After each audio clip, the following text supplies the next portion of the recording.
Happy Sunday, everyone.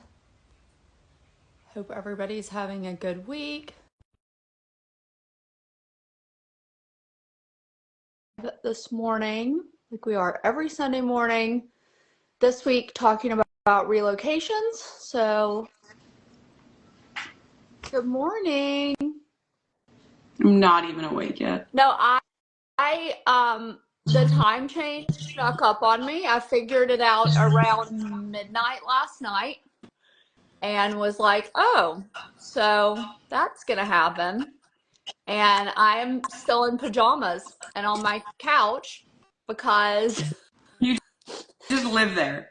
because nothing else is going to happen at this point in time for me at all.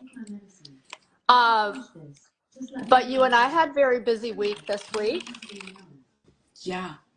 I have been trying, like, because I know that people are like interested in what our week looks like. So I was looking back on my calendar this week to see what I even did, because I honestly couldn't even remember what my week was filled with.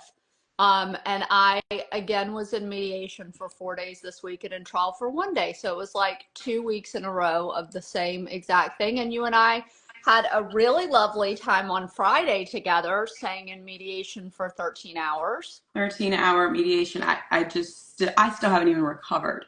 My past week, I had 3 trials and also mediated. How many times did I mediate?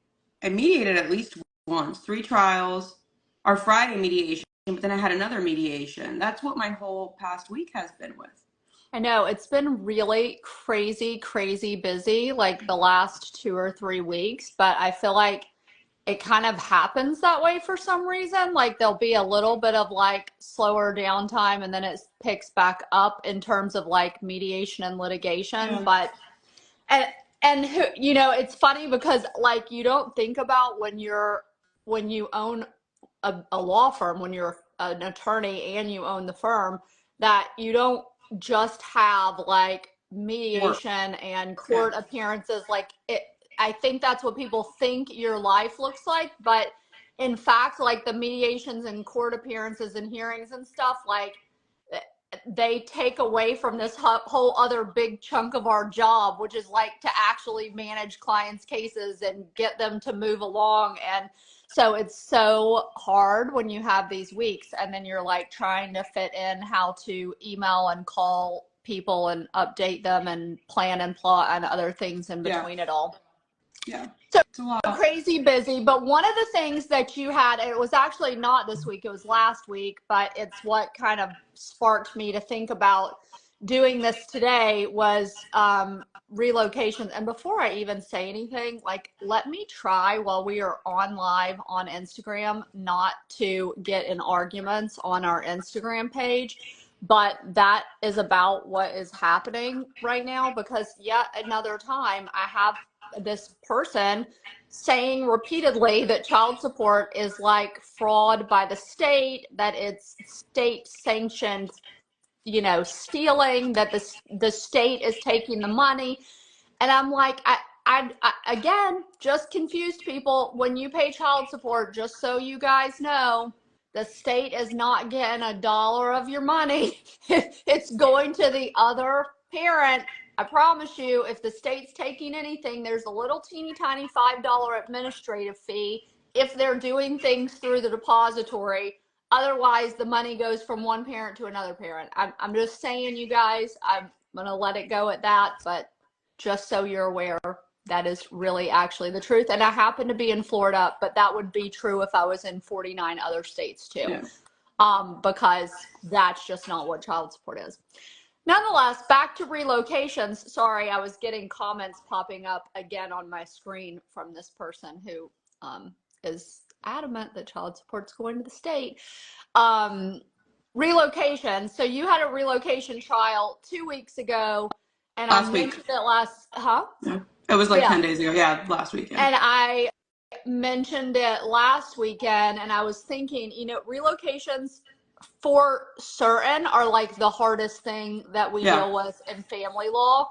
And they're hard for a lot of reasons, but number one is there are a lot of procedural requirements. So I thought we should probably start by breaking down some of those. Yeah, but I want to make sure, like going back down to basics, what is a Oh relocation, yeah, right? So, that's an important one. yeah, that's why I do the teaching. So That's on why the they pay you the big money, Ness. that's why they paid me the big money to do these courses and to teach. Yes. So a relocation in the state of Florida is when one of the parents wants to move more than 50 miles from their current residence. And so what's important to understand is this only really applies when there's already been some sort of court order, some sort of time sharing, something that's already happened. It's different when you haven't been to court and people are wanting to move. And so all these requirements are only when there has already been an order entered or when there is a pending case. So for example, a petition for divorce is pending and all of a sudden now, months into the case, one of the two parents wants to move more than 50 miles. So that would trigger the relocation statute. Even if they haven't finalized the divorce, there's a case pending in court. So when you want to move more than 50 miles, you're required to either get the court to allow it and get you, an order allowing that, or you could do it by agreement of the parties, right? Because the reality is if you have the other party agreeing, you could do whatever you want. But it So is important. One piece of it that you didn't say yet, and just to make sure we don't gloss over it, is the statute used to read that if you were moving the child more than 50 miles from their residence, now it actually reads the parent. So it's really if you, the parent, are moving, it's not just necessarily looking for the child to move. There's probably 15 minutes of conversation that could happen on that wording of the statute, but just it's important to note that this is true if you are moving and you are a parent and there's a court proceeding happening or there's already a court order in place for time sharing, then you have to comply with the relocation statute. And again, like I end up focusing on like the basics, right? So when we say parent, yes, it applies to the parent, but it also applies to anyone who has time sharing with a child. So for example, if there's a grandparent who was given You had temporary that custody. case. You had that I've as had you were saying all that, of I them. remembered. That's true. That's I an have had important one. every version of a relocation that I could think of. So when a parent who has had temporary custody then wants to move more than 50 miles, they would need to comply with the relocation statute, right? Because in essence, but the point of relocation, a non-parent. You just said parent, that but I you did mean again, a non. I meant grandparent, like a non-parent, like a person who has temporary custody. Because what the entire point, obviously, is that the courts don't want people leaving when there is another human here who should or could or has time sharing with this child to then make that, more difficult for them, right? So that applies if you have any sort of custody, time sharing, whatever court order arrangement, whether you're the parent or not. So I just wanted to clarify all that. And I'll add, I guess we're literally just going to sit here like we clearly do a lot of relocations and this stuff comes up a lot. But the other thing that just made me think about is the 50-mile requirement. We're in South Florida and 50 miles is a very long distance in South Florida to live away from one another. I am in a case, I was in mediation on it this week, and one of the parents wants to move 45 or 44 or 45 miles away in South Florida. In South Florida, 45 miles could be like a 2-hour drive. I mean, literally, like who knows how long it's going to take you. And because it's not 50 miles, it does not trigger the relocation statute. And so if it's not more than 50 miles, you're not going to have to comply with the really strict procedural requirements of the relocation statute, although there still may be significant repercussions from it, right? Because it may not be in the child's best interest. Schools may need to change, your parenting plan may need to change, but you're not stuck under the super strict requirements of the relocation statute unless it's 50 miles or more as the crow flies. So we don't like put it into Google Maps and see how long it's going to take you to drive there or how far the distance is on a Yeah, because drive. people take different routes. It has to be literally from one point to the other, like one Yeah, like a straight line. straight line on a map. Yeah. All The other right. So yeah. thing, the other thing that I wanted to mention is it also doesn't apply unless you are intending to permanently move, right? So for example, some We people have take that extended case. summer vacations. We have that case too. I People, have the one that I have of that. The mom literally went to Tennessee, but she would her parents had a house here, and she left her address on her license as her parents' house, and she would fly back at least once a month for a weekend, and then say, I haven't permanently relocated. yeah. So there has to be like basically an intention to live elsewhere, right? And so the statute says that you have to be gone for at least 60 days for it to be considered relocation. So we have a lot of people playing that game, right? Where they come back, like you said, they come back, they stay here for a little bit and they leave. But the statute is clear that it's not going to apply to anyone who's taking like an actual vacation, right? We take an extended summer vacation, whatever it is. That's not what we're talking about. We're talking about people who are actually moving, buying houses, living elsewhere. And So I also also want not to make that military distinction. people. Like if you're stationed temporarily somewhere, we're not talking about that either. It's like an actual legitimate move. Yeah.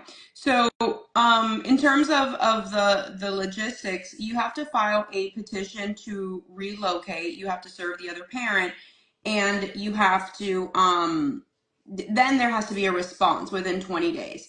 And one of the things that has also happened is it has to be a very specific response. So that's when people who try to represent themselves can make a big mistake. It doesn't look like just one of our regular answers. People see the answers that say admit, deny, and that's it, and that's all I have to do.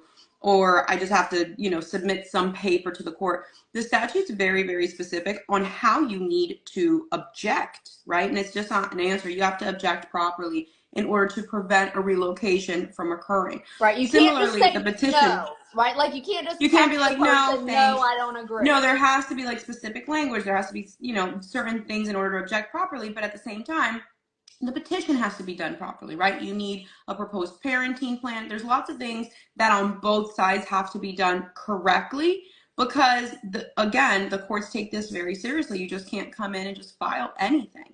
So on both sides, there has to be very specific terminology in the petition and in the response and objection to the relocation. Yeah, the rules are really strict. I was just talking to one of our clients about this last week. The rules are so strict on relocations and are so well defined. It's not like other areas of family law.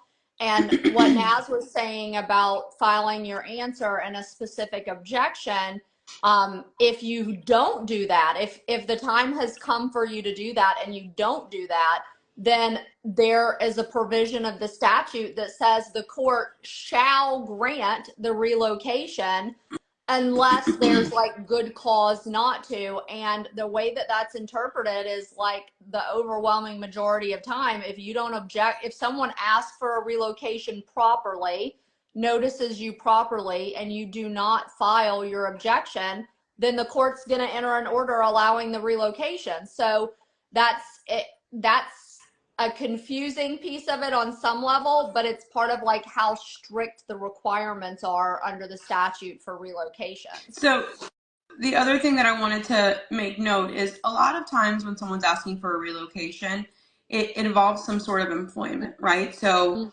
you go and you want to relocate to Georgia, but Georgia offered you a job and they're not going to hold that job indefinitely. They're offering you a job. So the statute also allows for some pretty quick timeline happening on this relocation, right? So you can file a request to have a relocation temporarily granted, and the statute says you can have that or should have that hearing, right? Like it shall happen within 30 days of you filing your request for a temporary relocation. Now, that's what the statute says. My voice is like not doing well today. But the problem is, logistically, in some of our counties, getting into court to have a hearing within 30 days is almost impossible, right? Like absent some sort of emergency. So that's something else that has to be thought of and balanced and figured out what you're going to do about it, right? So that is for a temporary. Now, for a final, the statute says it should happen within 90 days. Again, even in some of our counties, that is a big ask of the courts, right? Because they're just filled up. I mean, I was in court the other day, and I think the judges were giving out, I think, trials in November, right? Like 7 months from now on a trial, when people have all kinds of issues, right? Things that are happening. Some people are still living in the same house and they're trying to get divorced and they can't get into court for months and months and months. So the timeline, the purpose of that is because of, partly because of that, because if people need to move, they have certain things, right? They have to know whether they're going to close on a house in Georgia or not. Again, they're not going to hold the sale forever. Are they going to put in for a new job? Is that job going to hold that position forever and ever? So there are things that require things to move a little bit more, quickly in a relocation than in other cases. So that those provisions do exist within the statute. Whether we can get you into court that quickly or not really depends on the county, depends on the judge, depends on the division, depends on your set of circumstances. Yeah, in my experience, it doesn't end up working out that way very often. And one of the reasons for that too is that even whether you are at a temporary relocation hearing or at a final relocation hearing, there are 13 factors in the relocation statute that the court has to take into consideration in determining whether they're going to allow the relocation or not. And again, our statute in Florida is really specific about relocation. So it literally says that the court has to make written findings of fact as to those 13 factors.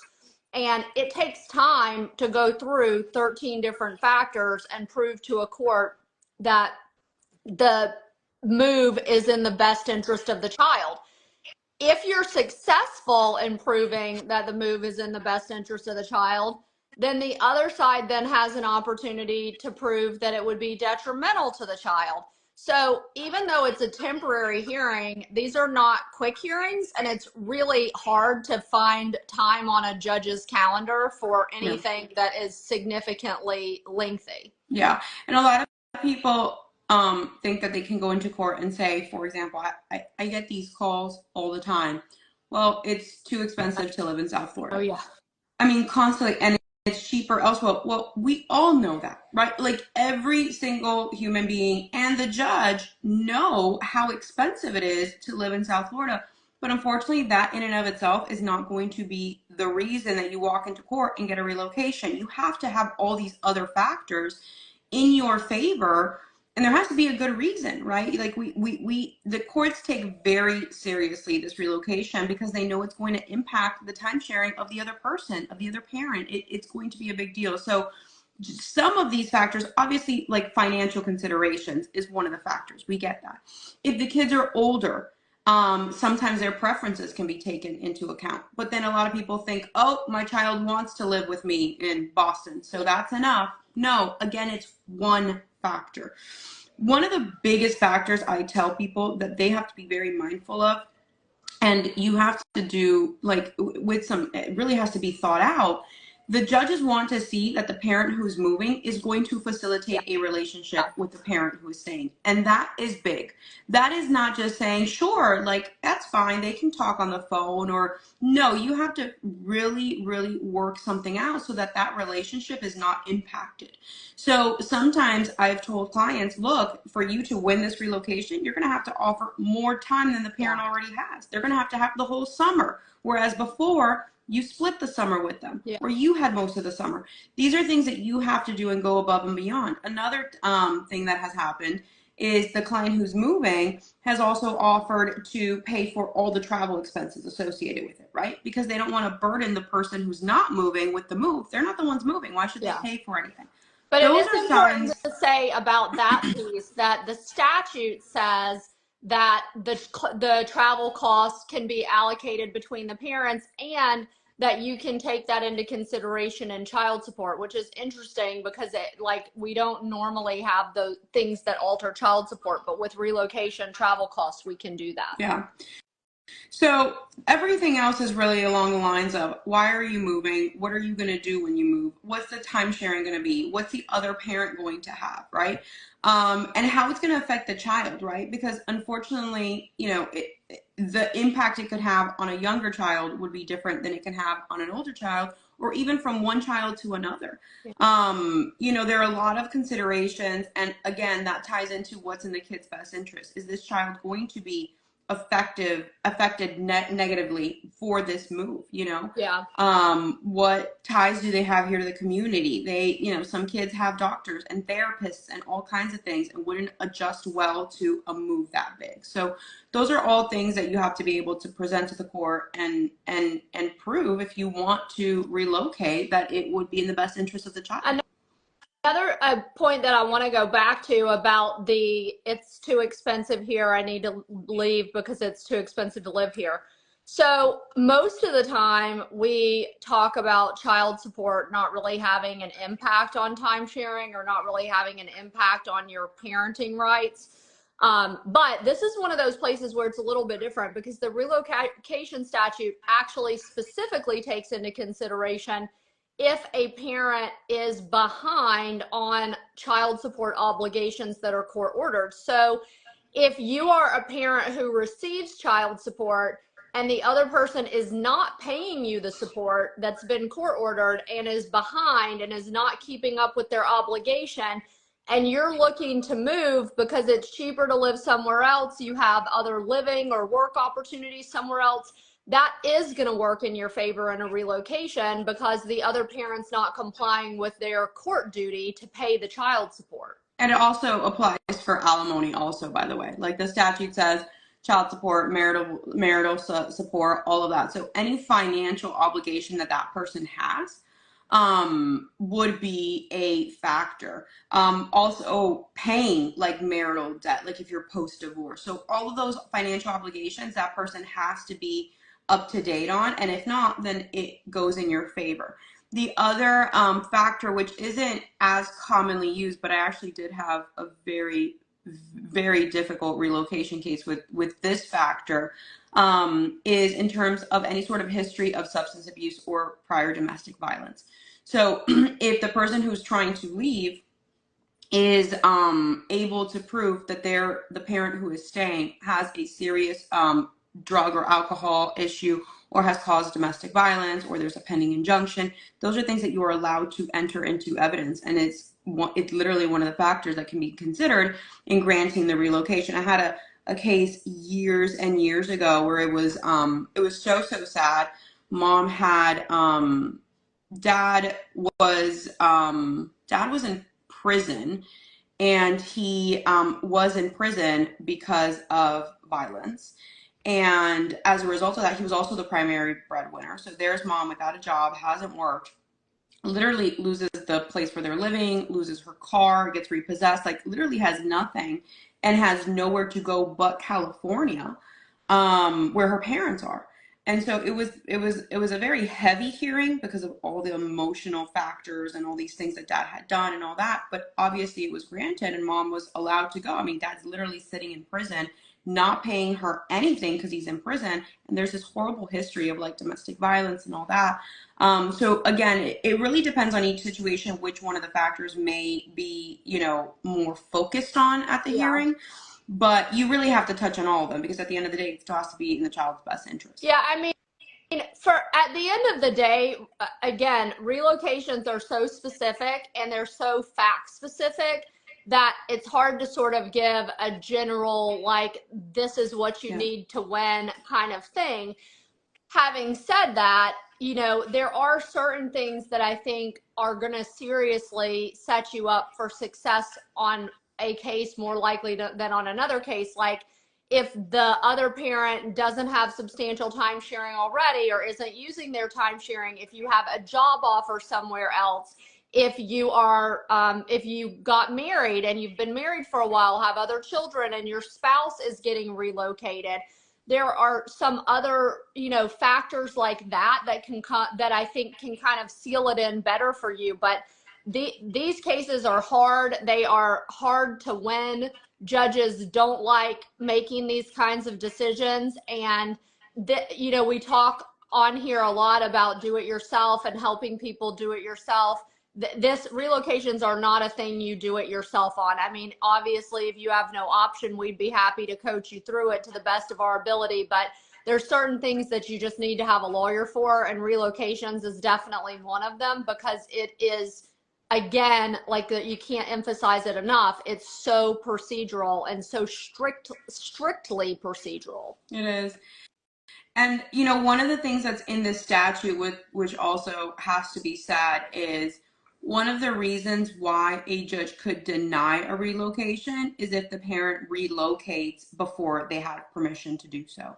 So again, it goes back to, you know, important. I forgot to even mention that today. I'm glad you said that, because we have that now, but there's a lot, you know, it happens a lot that people move and then they're like, oh, well, now I'm living over here. And we're like, well, you can't just do that. You can't do that. I mean, I have people who call me and they say, I've already moved. What do I do now? And I'm like, that's not good, right? It is definitely a factor. Now, could it, just because you moved, be denied outright? No, but it is a reason why it could be denied outright.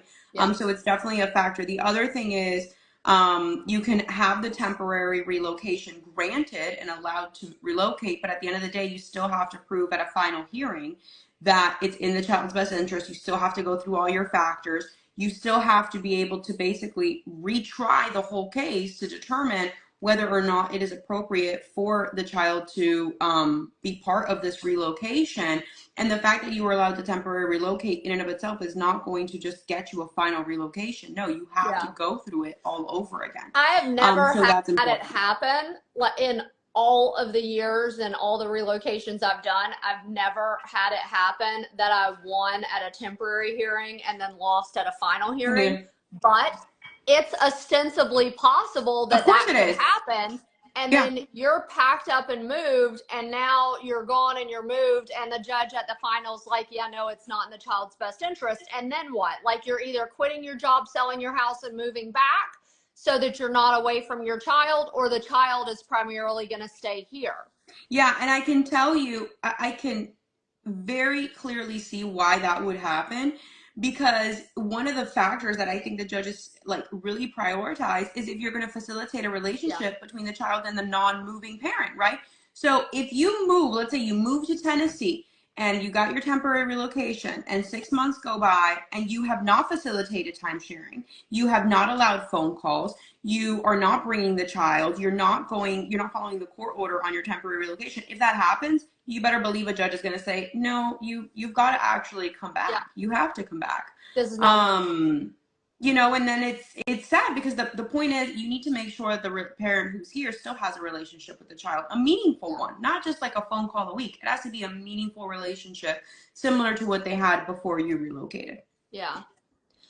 All right, guys. Well, that was a long bit of information on relocation on this Sunday morning, but like, we could probably do a whole other Sunday on it, because there's so much to talk about when it comes to these cases.